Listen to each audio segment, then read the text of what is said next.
So we've got a question here from Sarah, Louisiana. Louisiana. I was watching a program on a diet, CNN, and about eat, fast, and live longer. So this is a question, basically, someone's asking for weight loss advice. Let's get into it, shall we? I had a book by Paul Bragg, American health practitioner who advocated fasting. Years ago when I was vegan, except I still ate honey, I used to do that fasting thing. Once I went for 2 whole weeks on nothing but water. I continued to jog 6K every day during that time. Whoa, that is adrenal burnout.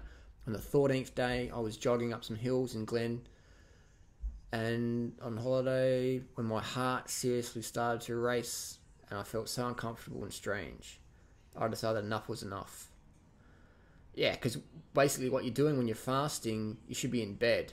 Okay, when you're exercising, using up electrolytes, and you're not replacing that in your food, so you're basically just running your electrolyte levels way down, and what you're doing as well is you're thrashing your adrenal glands, which can impact your kidneys, so you can't balance out your electrolyte levels, so then you can get some heart issues.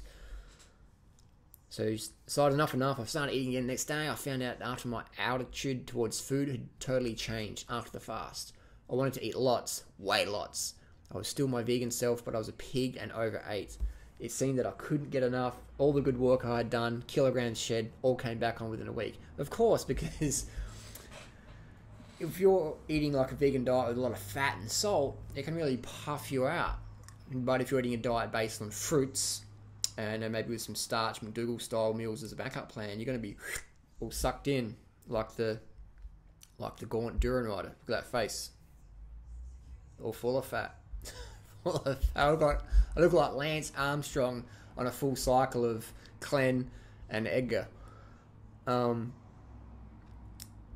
we've done the fast for 2 weeks. We're training hard, and now we're binging, back in the binge cycle. After that experience, I never looked at food the same way again. Indulging became something that was hard to resist. Sugary, fatty foods became really desirable because your body's going, whoa, we just had a 2-week situation with no food, man, and we weren't in bed. We were out exercising, we were out living. So anything you can see in front of you, put it in your mouth. So basically, our friend Sarah's on the seafood diet. Seafood, eat it. So I struggled to not eat the wrong things. Last year, it was depressing being off the bike and out of hospital off time for work. So it sounds like this person had an injury, so I come for 8. Now I'm paying for it as if I have 2 bicycles strapped to my back to carry up hills everywhere else on the bike. It says gained 14 kilo, 28 pounds. I can't say I'm vegan anymore because I was eating some free-range eggs, a cupcake, chocolate, things like that. I was need to change my eating habits, definitely, and get into some more raw stuff. I wanted to get a food dehydrator. You don't need a dehydrator. We don't own one. You don't need a dehydrator. You can buy your dried fruit. And all those raw food snacks, man, they're too greasy and fatty and salty, and they don't give you enough carbohydrates to feel really vital. So dehydrator, save your money, you don't need one, unless you want to dry bananas and stuff like that.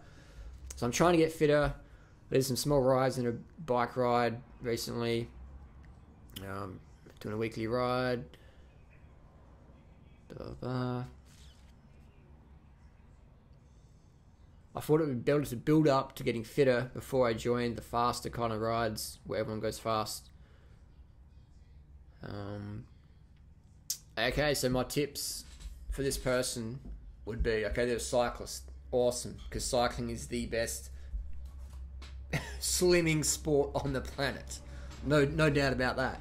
People might say, Harley, but running takes years to build up the leg, the bone strength, the tendon strength. It takes years of consistent running training to build up that bone and tendon strength so you can be able to do the mileage, all right? Cycling, you can just jump straight into it almost. You want to ease into it, but you know what I mean? You can, I did a running race on last Sunday, 24 kilometers. I'm still sore today. It's Friday. I'm still so sore that I can't run. Okay, so running is the worst thing for weight loss, for getting fit. It's good if you're maybe running up. Forget running.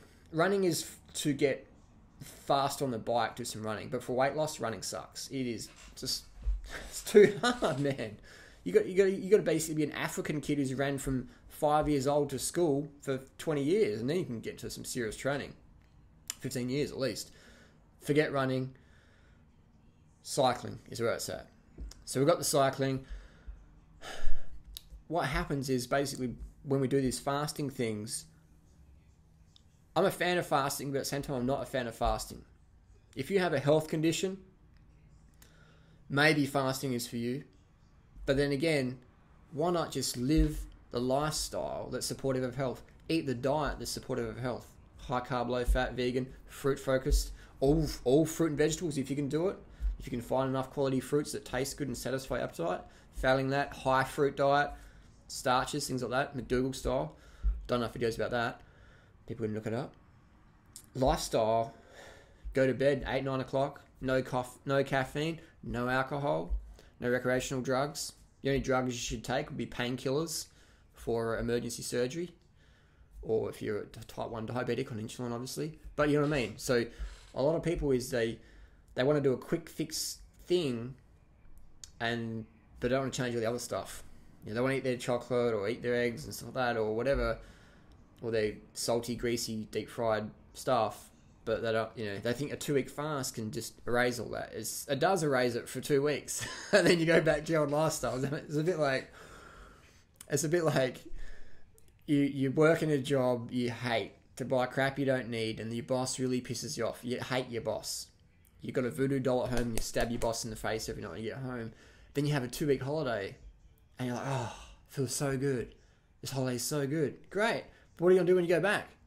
You know what I mean? You're still in that environment, that atmosphere, that ecosystem that you don't enjoy. It's not supportive of your health. And diet is even harder because if you work for an idiot boss, you can sort of change your perception, change your procedure, how you deal with things, but you can't change the way chemically food interacts in your body. You can't eat junk and expect to be slim. You can't eat like a bodybuilder and expect to be slim. That stuff's designed to spike your insulin and get you big.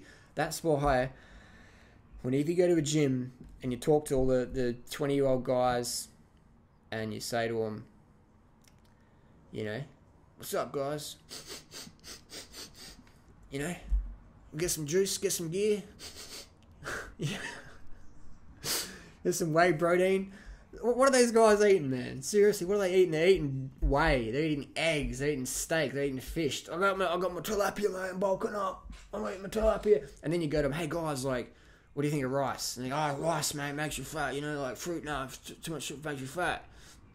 And then you talk for a few more minutes, and then you say, you know what, like, I'm on this like vegan thing, man, and I eat heaps of rice and fruit, and I'm fully lean. Oh, but you're like, nah, mate, that stuff makes you too skinny. Makes you too skinny. Rice and fruit makes you too skinny. Like, you want to be a skinny Asian, like, you know. But hang on, you guys just said that before you can't eat carbs because they make you fat. But now you're saying if you live on carbs, you get too lean, jawbones sticking out of your head, cheekbones, the Lance Armstrong effect. But what's the deal? So my tip is you got to no animal products at all. Everything we need is found in plant foods. Okay, all the body manufacturers. Everything we need. If you have some genetic issue where you don't produce enough intrinsic factor for B12, whatever, you take a vitamin supplement. That's all you need. Because vitamin B12 deficiency can be common in today's society. I see it a lot in meat eaters. I see it a lot in people from all representations of diet. Cats and dogs. Ask your local vet if you can get a B12 shot for your cat and dog or your rat or your tiger. Yes, you can. So B12 deficiency, that's a common one. That can be a genuine issue. So yeah, supplementing that can be okay because we live in a very sterile society, pollution, chlorine, stuff like that. So the B12 is a bit of a get back to nature thing that even, I've done videos about it where companies add B12 to the pet food for dogs and cats where the first ingredient is chicken, yet it's got on list as B12 added to the food. So whenever someone says, oh, but B12, it's because you're vegan, it's like, they don't have any idea what the deal is. They don't have any idea. Getting back to the subject, what's going to happen is all this starving and calorie restricting is just going to be thrashing your thyroid. In my hunch is it's going to be thrashing your thyroid. Your T3 levels are going to be like just deficient as. So your body's become like more of a fat storer, a fluid storer. That's what people forget, is it's not always fat. A lot of it can be just fluid, because the body's going, well, we got to hold on to fluid because we don't know what's going to happen, man. We're like a camel. We're in this like famine, binge starve. There's no stability, so the body's freaking out. When you give the body nutritional stability, caloric stability, carbohydrate, caloric stability, it's like, you know what I mean? It's chill. It's like when you're getting money in your bank account every week or every month, you can sort of relax. But if you have to go months without any income or whatever, you're like, you see 5 cents in the ground, you pick it up. You see a penny in the phone box, and you're just like running over and grabbing it. That's what your body becomes like. It's just like, it's a story from, because we don't know what's going to happen. So that's why all these insanity programs and P90X and 12-week body transformation, 1,200 calories a day, anorexia diets, they always lead to weight gain. 100%. You get a broken collarbone, or you get injured, or you get chronic fatigue, and the weight piles on 100%. And then people go back to the same vicious habits. What you got to do is you got to stop and start anew and go, okay, we're going to be vegan 100%. We're going to go high carb, low fat. We're going to keep our sodium intake under 1,000 milligrams a day easily. If you're really active, maybe 1,500 milligrams a day easily. The more salt you eat, the more fluid retention you're going to have. The more fat you eat, the more fat you're going to have. It's simple as that. So that's how you reverse metabolic damage. Flood your body with nutritious, high carbohydrate plant foods, with fruit being the magical preference. Failing that, steamed starches, steamed potatoes, steamed sweet potatoes, steamed yam, steamed rice, steamed quinoa, steamed millet. These high carbohydrate plant foods, whole foods. Early nights, enough water so you pee and clear at least 10 times a day. And get back in your training. You've got to move that body, pump that lymphatic system, help flush out the old dead salt retention and stuff like that. You need that sunshine. You need the activity. At least 5 to 10 hours a week riding a bike. At least. Not hard, just at talking pace. Or at a pace where you can listen to an audiobook and take it in. And maybe 15 to 30 minutes a week where you're really at asthma attack pace. But no more than 15 to 30 minutes a week of hardness. Okay? The rest of the time, 5 to 10 hours, riding to work, blah, blah, blah. You're just up and down. I'm not sure what lifestyle people have got, but that's my tip. Can't ride a bike? Walk. Can't walk? In your wheelchair. 5 to 10 hours a week. Just cruising around. Get fit, man. Diet gets you slim. Sport gets you toned and fit. Okay? That's what we want to focus on. So, done a lot of these videos. Same subject again and again. I don't mind answering the question because it's a common one. So, is fasting a good idea for weight loss? Definitely not. All it does is slow metabolism down. Makes you want to binge out and nasty shit later on, and your body just starts freaking out. So, always look at your diet, improve your lifestyle. Done.